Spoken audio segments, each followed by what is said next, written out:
Did you look at the? Here's the script. Well, I checked the page number, so I'm pretty sure. Okay.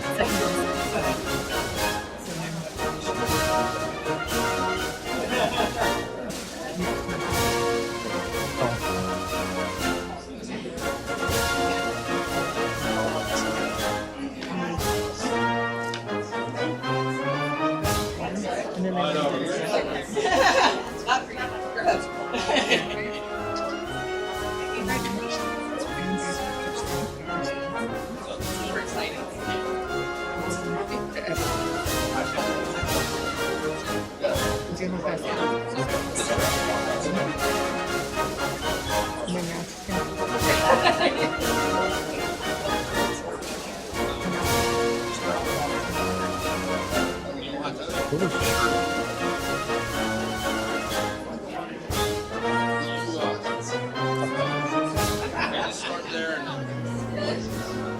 Okay. All right. I'm gonna go with it.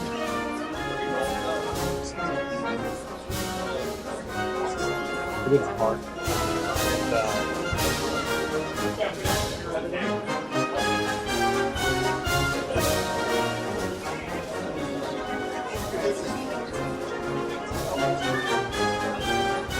For the parade.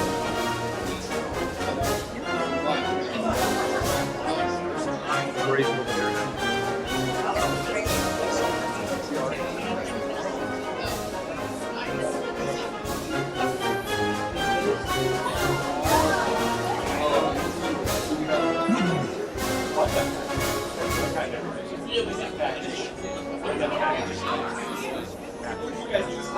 So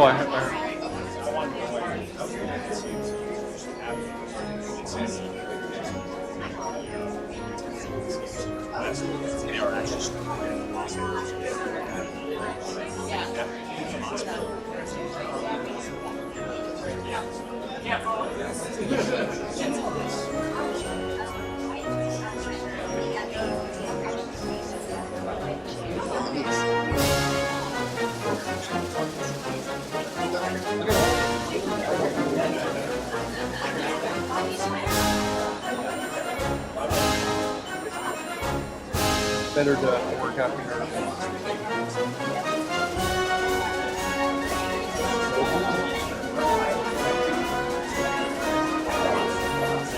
Yeah, one.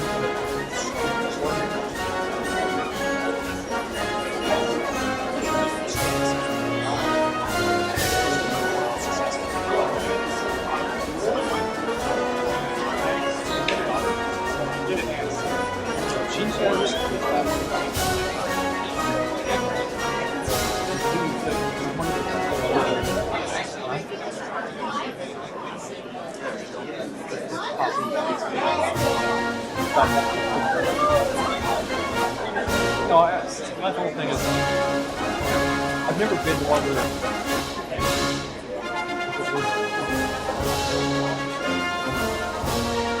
but I want to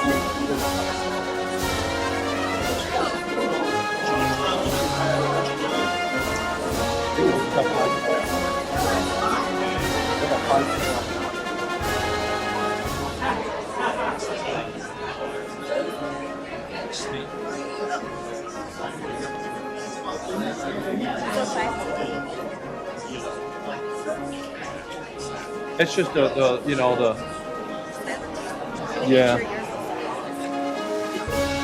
Oh yeah, I did that too.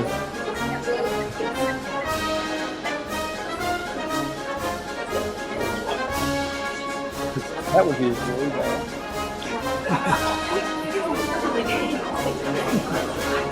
General, how I get that? I think that happened. I have to go find it.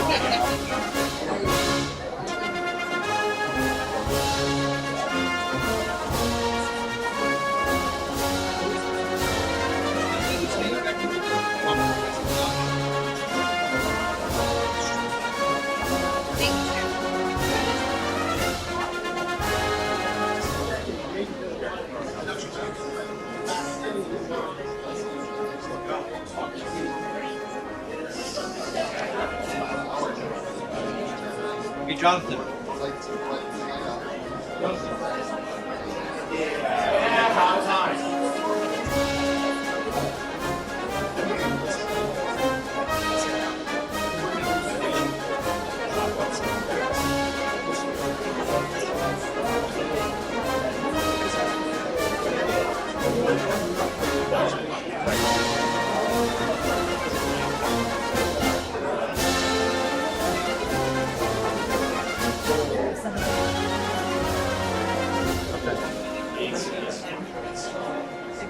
I got 4 minutes. Is she here? General Holcomb?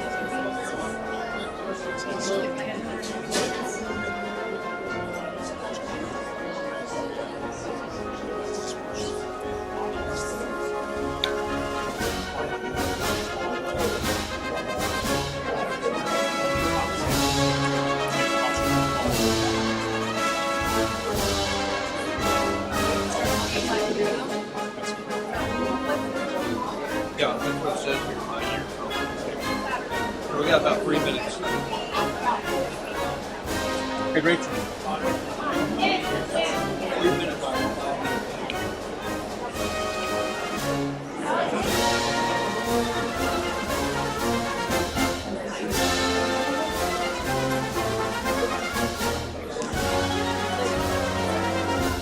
Yeah. So we're down. We're down to 2 minutes. So Oh, before you give them the 5 minutes.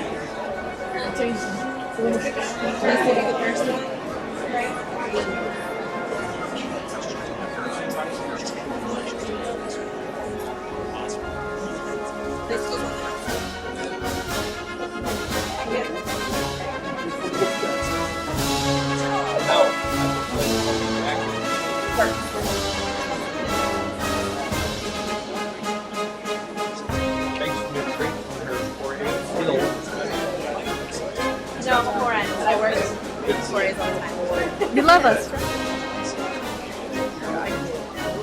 don't have to.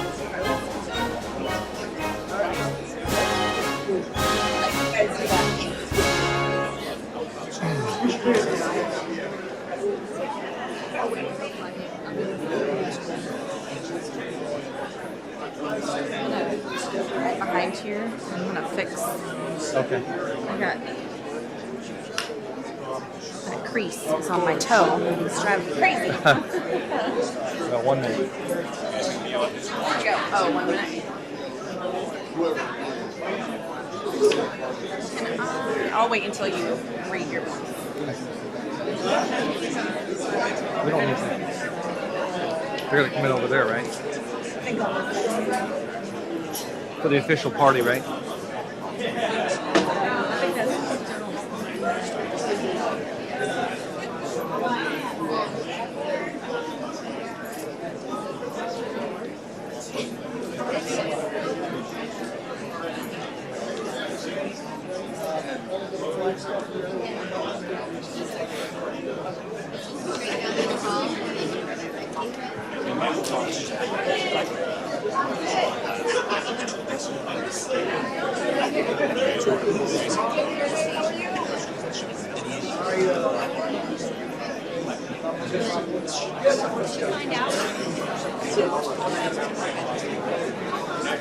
Good morning, ladies and gentlemen.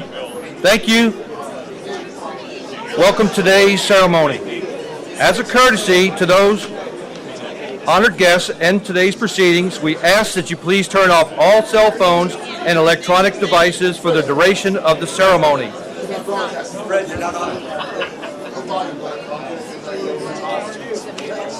Oh, the mic. That one? That one. Now it's me. They don't hear me? Test. Test.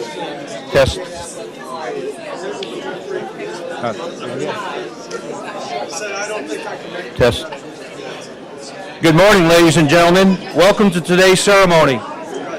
As a courtesy to our honored guests in today's proceedings, we ask that you please turn off all cell phones and electronic devices for the duration of the ceremony.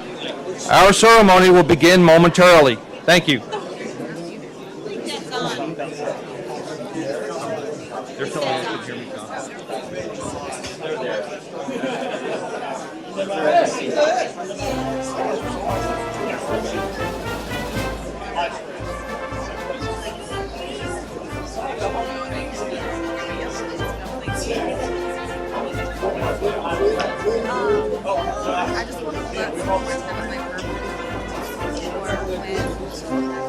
gonna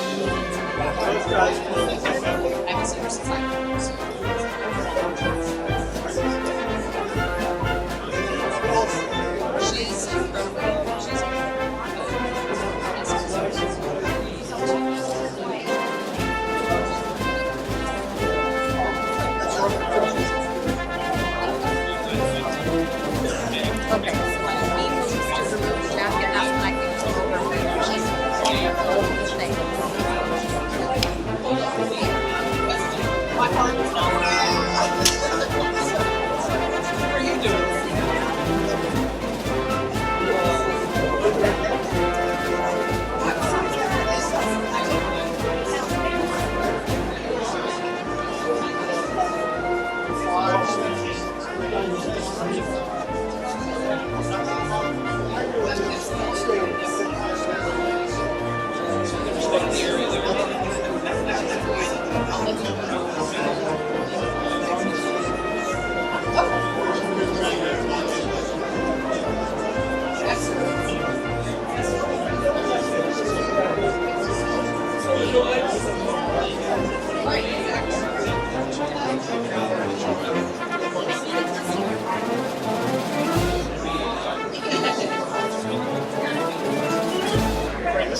I want you to.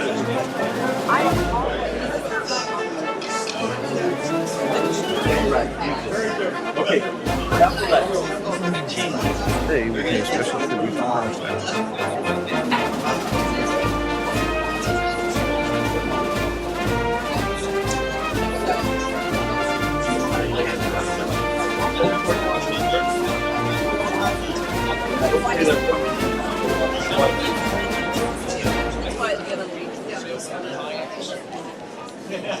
You want to say we're let's get an announcement. I will email it to y'all. Thank you, ma'am. It's good seeing you.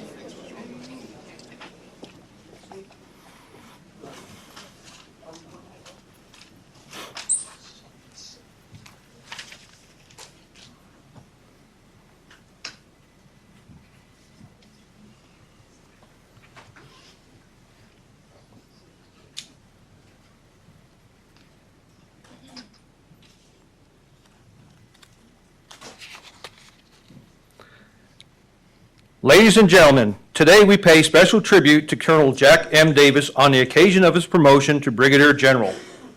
The host for today's ceremony is Major General Barbara R. Holcomb, the Commanding General, United States Army Medical Research and Development Command in Fort Detrick, Maryland, and Chief, United States Army Nurse Corps. Ladies and gentlemen, please stand for the arrival of our official party and remain standing for the singing of our national anthem. The national anthem will be performed by Hospital Corpsman Second Class Brian Gibson and Specialist Tessa Gain, followed by the invocation given by Chaplain Valeria Van Dress.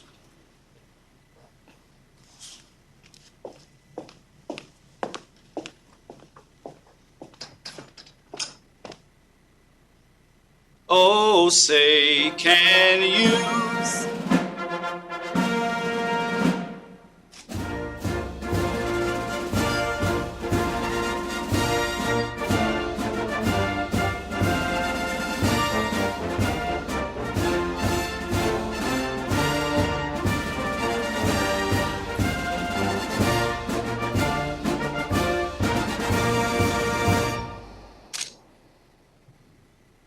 Oh, say, can you see By the dawn's early light what so proudly we hailed at the twilight's last gleaming, whose broad stripes and bright stars through the perilous fight o'er the ramparts we watched, were so gallantly streaming, and the rocket's red glare, the bombs bursting in air, gave proof through the night that our flag was still there.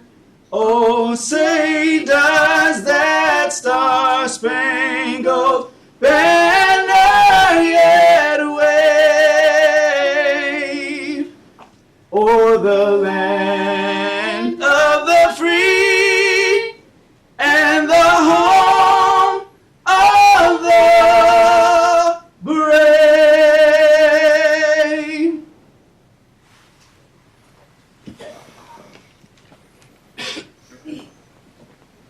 If you wish, please pray with me. Our gracious God, we approach your throne on this memorable day to say thank you for the deep commitment Colonel Jack Davis has for serving our nation. It has been your Holy Spirit that has kept him safe in peace and in armed conflict, and level-headed in certainty and in ambiguity.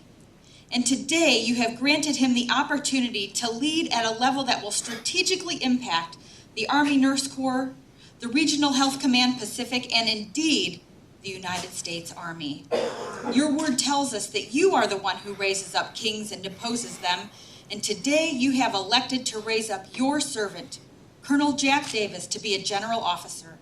May you grant him wisdom as he navigates this new complex terrain that requires inspirational leadership. You have chosen him for such a time as this, and we ask your blessings on him and his family as they engage in this new life of protocol and demand for time and energy. May the relationships formed in this new role be mutually edifying, while simultaneously be glorifying to you. Amen.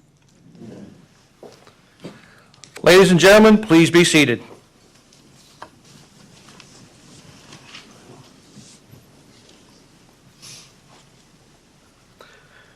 We would like to extend a special welcome to our distinguished guest. Please hold your applause until the end. Lieutenant General N.Y. West, the 44th Surgeon General, United States Army. Lieutenant General Jeffrey Buchanan, Commanding General, United States Army North, 5th Army, and Senior Commander, Fort Sam Houston and Camp Bullis, and his Senior Enlisted Advisor, Command Sergeant Major Albert Delgado. Lieutenant General Retired Ronald Blank, the 39th Surgeon General, United States Army. Lieutenant General Retired Patty Horho, the 43rd Surgeon General, United States Army. Force Master Chief Hosea Smith, Jr., Force Master Chief, Director of Hospital Corps, United States Navy, Bureau of Medicine and Surgery. Major General Retired Gail Pollock, 22nd Chief of the United States Army Nurse Corps. Major General Retired Jimmy Keenan, 24th Chief, United States Army Nurse Corps. Mr. J. Harmon, III, Deputy to the Commanding General, United States Army Department Center School, Health Readiness Center of Excellence. Mr. Greg Stevens, previous Deputy to Commanding General, United States Army Medical Department Center and School, Health Readiness Center of Excellence.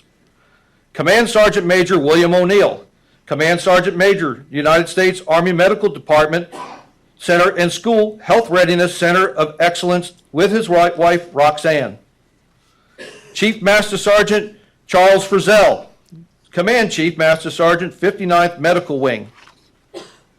Rear Admiral Tina Davidson, Commander, Navy Medicine Education, Training, and Logistics Command, and her Command Master Chief Richard Putnam. Brigadier General William Boroff, Commanding General Mission and Installation Contract Command. Brigadier General Retired John Poppy, 25th Chief of United States Army Veterinarian Corps, and his wife Denise. Brigadier General Retired Charles Potter, 19th Chief United States Air Force Medical Service Corps, and his wife Marissa, Retired Lieutenant Colonel, United States Air Force Nurse Corps.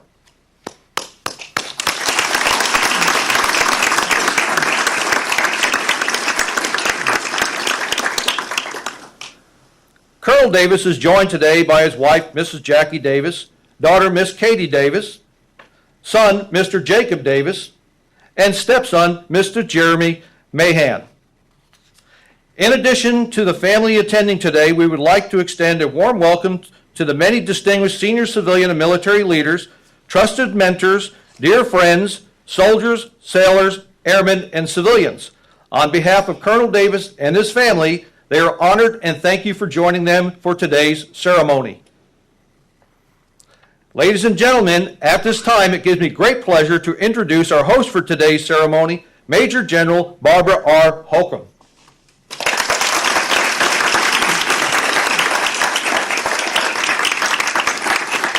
Good morning, everyone, and thank you so much for getting up early to join us today to recognize Jack and his family. General Horoho, General Buchanan, General Blank, thank you, and all fellow flags and SESs. It's great to see you all, and thank you for joining us. Today's a great day for the Davis family. It's also a scary day for the Davis family. And as we were walking out, Jack said, "Ooh, it's real." and yes, Jack, it is. It's real. But Jack has been in the Army for quite a number of years, starting out as an armor officer and working with the 1st Special Forces Group, and then saw the light and decided to become a nurse practitioner. And so he actually shared that he saw, as he was out in the cold shivering and he saw the medic sitting in the heated vehicle, he thought that might actually be the way to go. So he decided to join the Army Nurse Corps, and the Army Nurse Corps has been better for it. He's got a lot of friends here who've known him a long time. I actually first recall meeting Jack back in the 2005-2006 time frame when he was at MedCom, and then up at Fort Hood, and really ever since we've sort of followed along. What I didn't know was we had sort of a close encounter at Fort Huachuca when I was stationed out there. My husband was the sergeant major of the hospital, and Jack was out at Yuma Proving Ground. And there was an unfortunate situation where the commander and the sergeant major had to go out and relieve the commander of the clinic and put Jack in charge. And Jack had been there just a few weeks, and he became the clinic OIC at the time. And so my husband and Jack had the opportunity to meet recently, and they were sharing stories, and it was really interesting to hear the different versions of the stories and the perspectives of what they thought had happened at the time. But as I've known Jack, he's always been very pragmatic and very logical, and isn't afraid to tell you his thoughts. Sometimes that might have gotten him in trouble a few times, but I think it's refreshing to have that kind of candor that tells us how things really are. And he's always stayed connected to the soldiers, and here certainly the sailors, airmen, and Marines. And he loves being in that connectivity with them. The most important thing to Jack, in spite of the long hours that he spends here, is his family. And he would not be here if it wasn't for his family. So Jackie,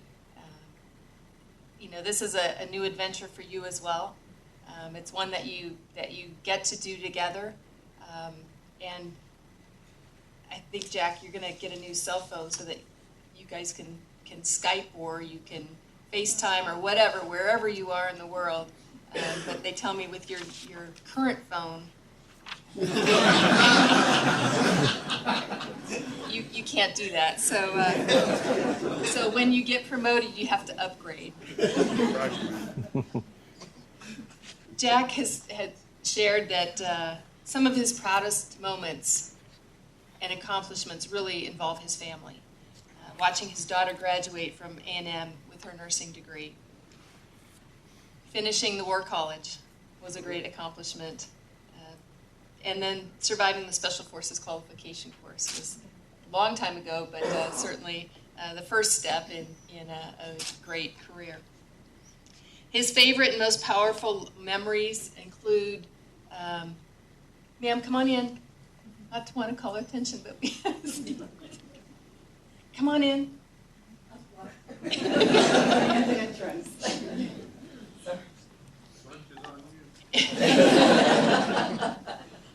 His favorite and powerful memories are the day his 5-year-old son told him that he was his favorite superhero. The first time his medical brigade commander in Iraq, Colonel Slate, called him Doc. And then seeing his first patient as a family nurse practitioner. Again, all sort of, I don't want to say scary times, but when you see your first of anything, it's always a bit, there's a bit of apprehension. I asked him about some humorous events that he was willing to share. And I mentioned his candor. When he was at MedCom as a lieutenant colonel, he was told after completing a briefing with another 06 at the time, he said, "Jack, you get an A for candor and a D for tact." So that's another one of those things that you have to upgrade.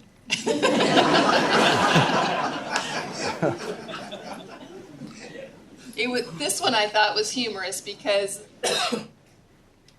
the nurse corps has changed a little bit, but when I came in, it was, 25% male. Now it's about 30% male, 35, maybe 40. Well, he was in a chow line in Iraq. He overheard some 82nd soldiers discussing how to find some nurses so they could hook up. So he turned to them with his M4 in his hand and said that he was an Army nurse and asked what they meant by hooking up. I can just see their faces, but the conversation turned to a mentoring moment about situational awareness. And then I asked him about mentors, and typically we don't get to where we are without a lot of help from a lot of people. And in Jack's case, Colonel Slate, his 17th Field Artillery OIF 1 commander, taught him tactical patience and tempered leadership. And I think that will come into play more and more. Colonel Pierce, who was the MedCom chief nurse at the time, we taught him there's multiple perspectives and usually solutions to the same problem. You just have to find the one that makes sense. And Colonel Bruno, who was the deputy chief of the Army Nurse Corps, who taught him to never give up regardless of the situation. Just stop, breathe, and figure it out. So when it comes to, I asked the family what can I share about Jack? And they told me a couple things that I probably can't share or won't share. But we did talk about Jack's position, and he would come home and sometimes forget to leave the Army at the door. And so his wife calls him Commander Colonel because it depends on what job he's in. But she told him, "This is my house, Commander Colonel, and I'm not one of your soldiers, so be nice and be quiet." And sometimes you need that to keep you on sort of an even keel. So Jackie, don't stop doing that. It's important to have that balance and have somebody keep you grounded. He always tells his daughter she's his favorite. And of course, especially as a teen, I'm sure, I could hear the frustration. "Dad, I'm your only daughter." And then finally, with his son, he would call him the little man as they were growing up. And Jack's not hugely tall, but apparently at one point, Jacob reached higher and higher and was able to outgrow Jack. And so now Jacob is little man, or I'm sorry, is big man, and Jack is little man. This is, as I said, a great day. This is my honor to be able to be here, Jack, and to promote you. There are some who weren't able to come, who sent their best wishes. I do want to recognize, because it's just so you know, he is not just going to be the chief of the Army Nurse Corps. He's going to have another full-time job. And so the Nurse Corps chief is an appointment, and in the past, it used to be the job. That's all you did. And as resources get tight, you could soon find yourself wearing 2, 3, who knows how many hats. But the chief of the Nurse Corps is one that goes with you wherever you end up. Whatever job you have, you will retain that chief of the Nurse Corps role. So General Pollock, General Keenan, General Horoho, former chiefs of the Corps, it's a pleasure to have you join us today for this ceremony, because Jack will become, we're gonna do a handoff on 1 July will be his official start date, and I will put that title, that role aside and focus on a couple of the other roles so that that the Nurse Corps can move forward and we can all move forward. But we'll start with today, getting him promoted, and then the rest is a chapter waiting to be written. So thanks, Jack, for allowing me to do this. It's my honor.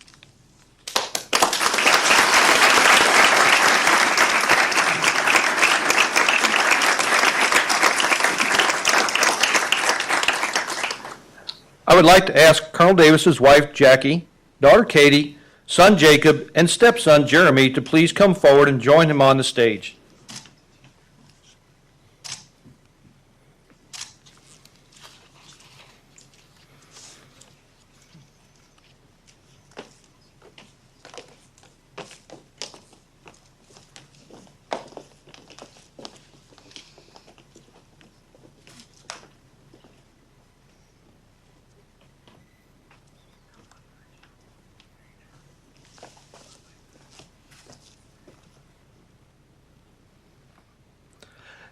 Ladies and gentlemen, please stand for the reading of the promotion order.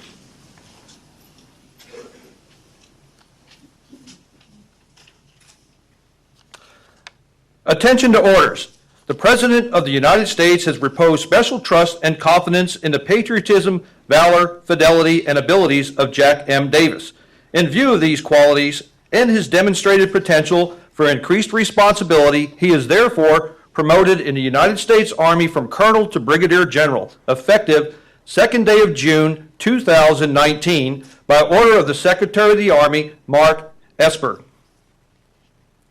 Please be seated.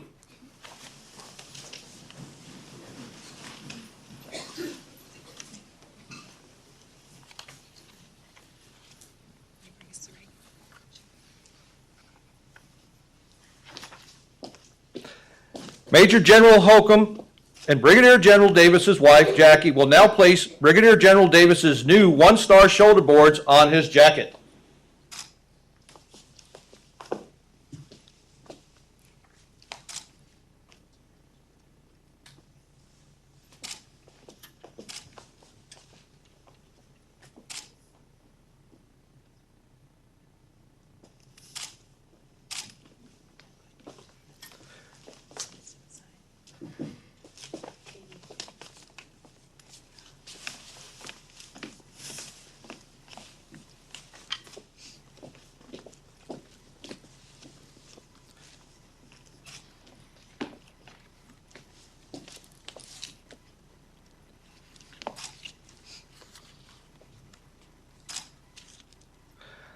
The star that is pinned to Brigadier General Davis's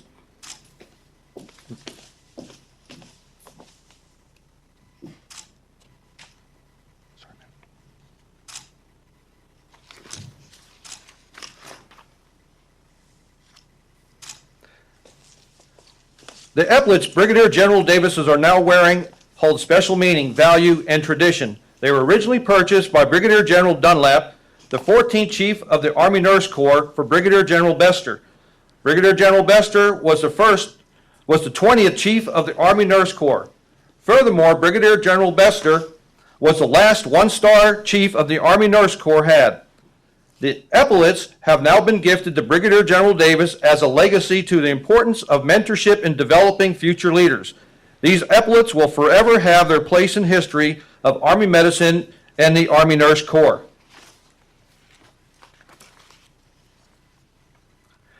Brigadier General Davis's stepson, Jeremy, will now present his beret.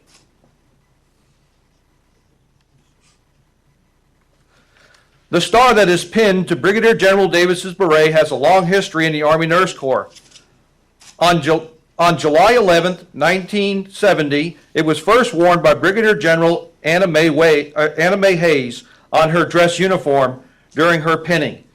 She was the first general officer chief of the Army Nurse Corps. The stars were then passed down to future chiefs of the Army Nurse Corps. Archives show Brigadier General Dunlap's Park, Johnson, Swinsky, Adams, Simmons, and Bester were pinned with these same stars. Finally, on July 26, 2004, Major General Gail Pollock and her husband had her husband pin both stars on her left shoulder. Brigadier General Davis is honored to carry on this tradition.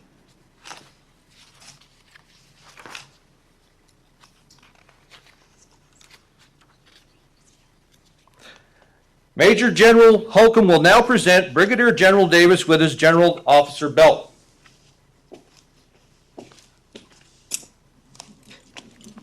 This is your choice to wear as you. The history of the General's Belt dates back to World War II. In 1943, the Army Chief of Staff wanted generals to look, in his words, dressed up. So he ordered the issue of belts. The thick black leather belt with an 18-karat gold-plated buckle with an imprint of an eagle was first made in 1944. Today, wearing of the belt is at the discretion of each general officer.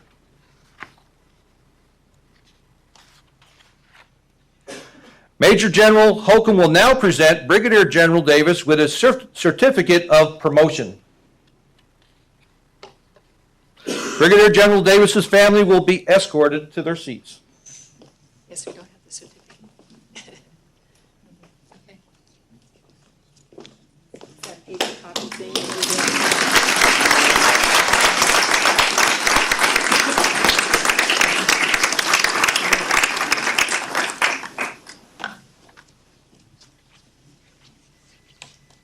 It's still official.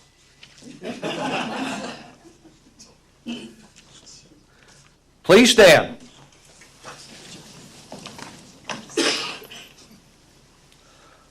Although it is not required by law, it is a tradition that officers recite the oath of office upon promotion. Major General Holcomb will now administer the oath of office to Brigadier General Davis. Raise your right hand and repeat after me. I state your full name, I, Jack Matthew Davis, having been appointed an officer having been appointed an officer in the Army of the United States in the Army of the United in States the grade of Brigadier General, in the grade of Brigadier General, do solemnly swear do solemnly swear that I will support and defend that I will support and defend the Constitution of the United States the Constitution of the United States against all enemies, against all enemies, foreign and domestic, foreign and domestic, that I bear true faith that I bear true faith and allegiance to the same, and allegiance to the same, that I take this obligation freely that I take this obligation freely without any mental reservation without any mental reservation or purpose of evasion, or purpose of evasion, and that I will well and faithfully and that I will well and faithfully discharge the duties discharge the duties of the office of the office upon which I am about to enter. upon which I'm about to enter. So help me God. So help me God.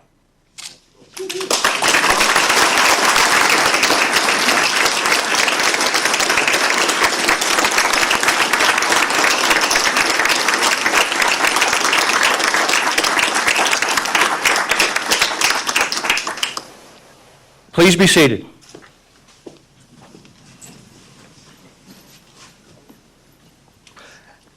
At this time, will Chief Master Sergeant Barr and Senior Chief Petty Officer Flores please come forward?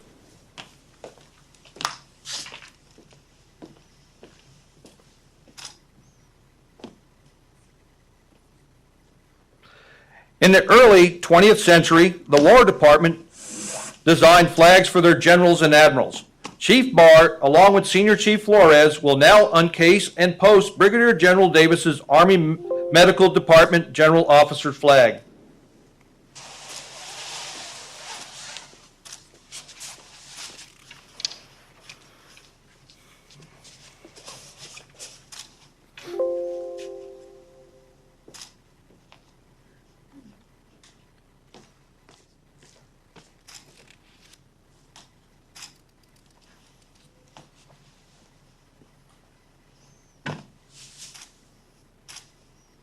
Post.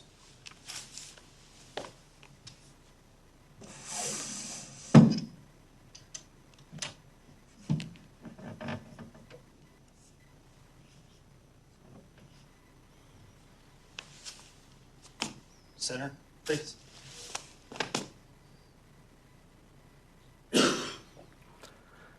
Ladies and gentlemen, please welcome the United States Army's newest Brigadier General, Jack M. Davis.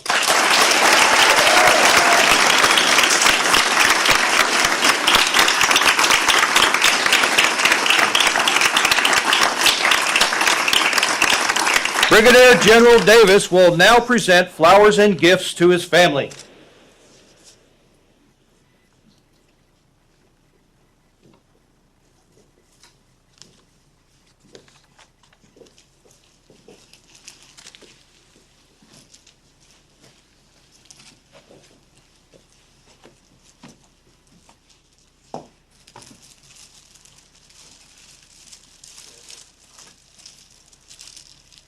Left base.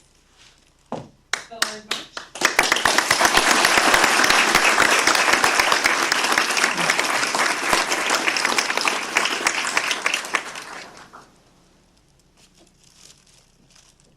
Good morning.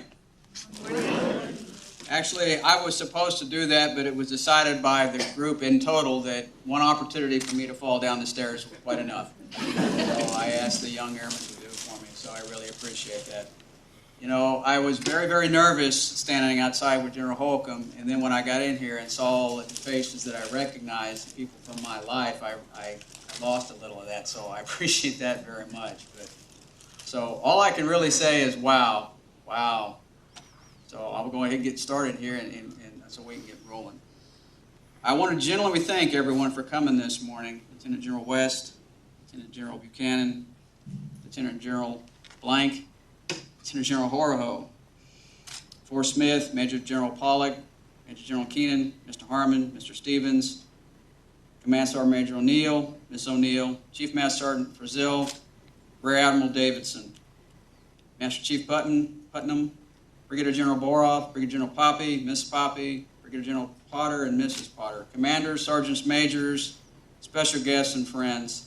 I really want to thank you for taking time from I know it's your very busy schedule to be here today. When I look around, I think the last time I saw this many stars is when I had a bad combat parachute landing fall. Rang my bell so hard that I didn't remember my name for about half a day. Both then and now, this is a very humbling experience. So thank you very much for coming today.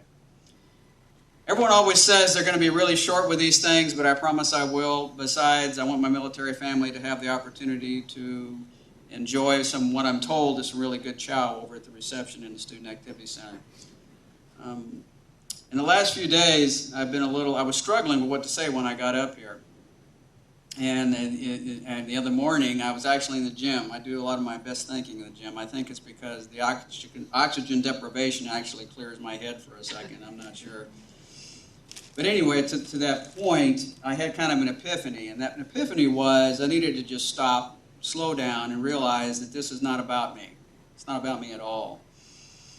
You know, I didn't want to make any mistakes. I didn't want to say the wrong thing. So I needed to just calm down and think about it. I know that we've all been to these ceremonies where the promoted person says something about standing on the shoulders of those who've come before and thanking folks for all the heavy lifting that they've done.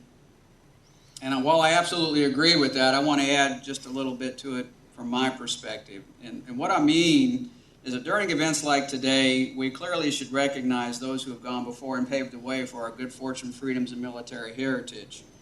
For example, just yesterday we celebrated the 75th anniversary of the D-Day landing and invasion and all the lives that were lost and the sacrifices made during that time to maintain our freedom. Along the same lines, but a little bit closer to home, today we will be paying our final respects to Lieutenant General Ledford, the 37th Surgeon General, and all of his contributions to the Army and Army medicine.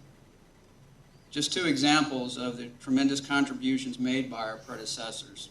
And once again, incredibly humbling and awe-inspiring for me. And to my point, the piece I want to add on to that is that I'd like to share is that while in addition to that rock-solid foundation is that I've come to believe that we're all the sum of those that have been in our lives and people who have touched us. We take little pieces of those people and we add them to ourselves to become what we are, at least what we want to be. Some pieces are larger than others, but every piece is just as important in the total and sum of who we are. For me, those pieces were from my personal puzzle are pieces like Sergeant First Class Fields, my drill sergeant, who showed me his total commitment to the Army values. As mentioned before, my brigade commander during RAF-1, Colonel Slate, and his perseverance under what I saw as real pressure. Colonel Kurt Aberley, and his quiet strength and patience and humility. Colonel Barb Bruno, her courage and grace.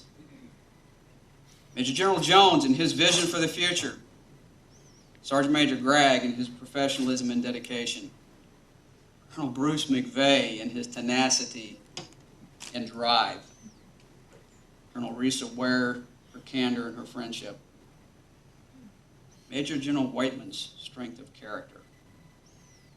And Master Chief Matthews' optimism and concern for his subordinates. Maybe a little bit of his love for barbecue.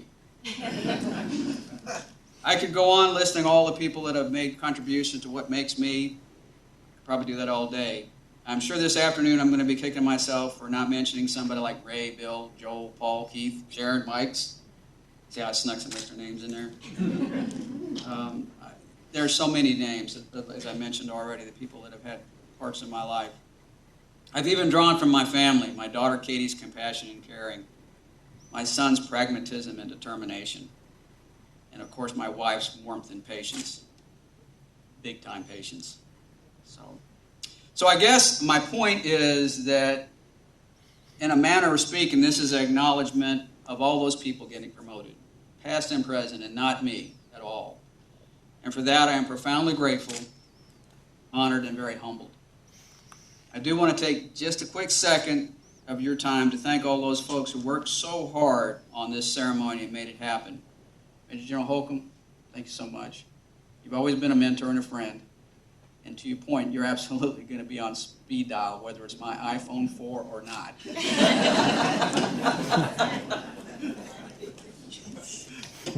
You know, Miss Anderson, wherever she's at, Mr. Wehrman, Mr. Schmidt, thank you so much for driving this train and making it run so smoothly. These folks were up most of the night because of our misadventures with the weather yesterday, and I really want to thank them for what they're doing and what they've done. Hospital Corpsman Second Class Gibson and Specialist Gunn, thank you so much for that wonderful rendition of the Star Spangled Banner. It set the tone as nothing else I can think of would have. And then, of course, finally, I want to give one more thanks to my family for all their support and encouragement during this life's adventure of mine. So now I'm going to be quiet, let this move forward so we can all have a minute to reflect and enjoy our day together here. Once again, thank you very much for coming.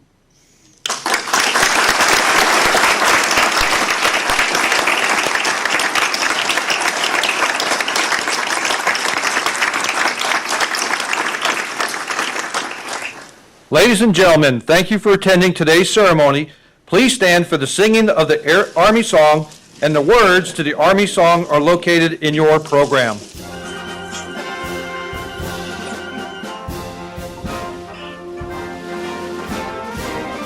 March along, sing a song with the army of the free. Count the brave, count the true, who have fought to victory. We're the army and proud of our name. We're the army and proudly proclaim. First to fight for the right and to build the nation's might, and the army goes rolling along. Proud of all we have done, fighting till the battle's won, and the army goes rolling along. And it's high, high, hey, the army's on its way. Hail off the gates, loud and song. For wherever we go, you will always know that the army goes rolling along. This concludes today's ceremony. Please join Brigadier General Davis and his family in the receiving line at the reception immediately following. The reception will be held in the Student Activity Center, which is across the street. Again, thank you for being here and enjoy the rest of your morning. Serving to heal, honored to serve, Army Strong.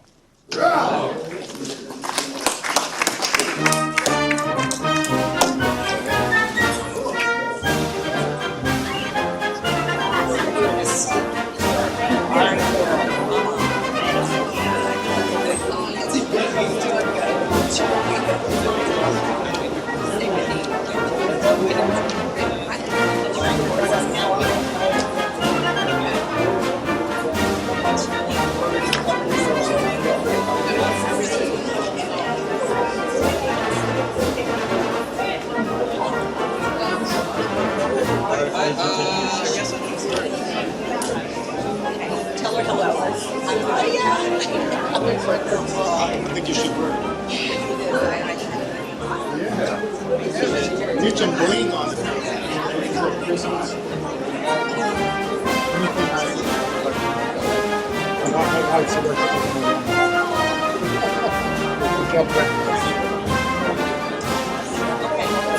Appreciate it.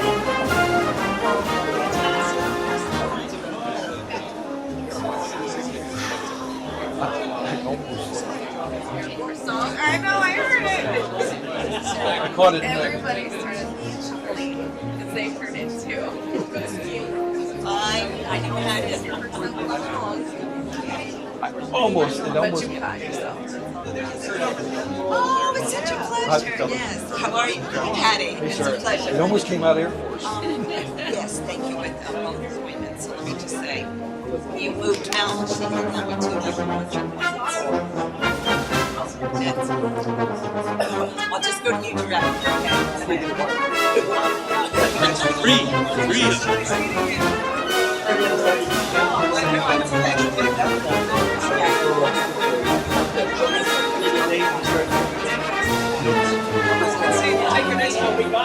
I have no clue. I wish I I feel like that should have been me. nope, you should have been you. This was your job. Your job was to give a rebring and look at that. Alright, I'm gonna make sure that they're yeah, that's what you like looking for. Yeah. No, he gave us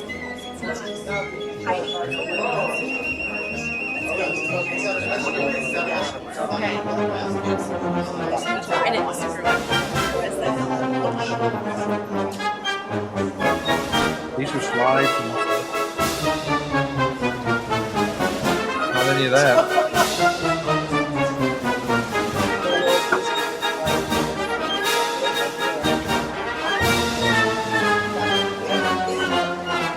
All that practice for her. Oh, I know.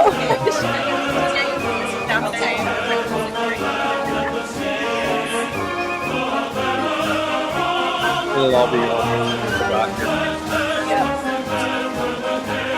I have get practice with him taking the first. So waiting That all changed like at the last minute. But I think waiting on me. once I got back into the sequence of it. Yeah, no, it was good. Oh my God. Oh, just a heads up. Yes. Bar, keep on. Uh-huh. He says you're. Oh.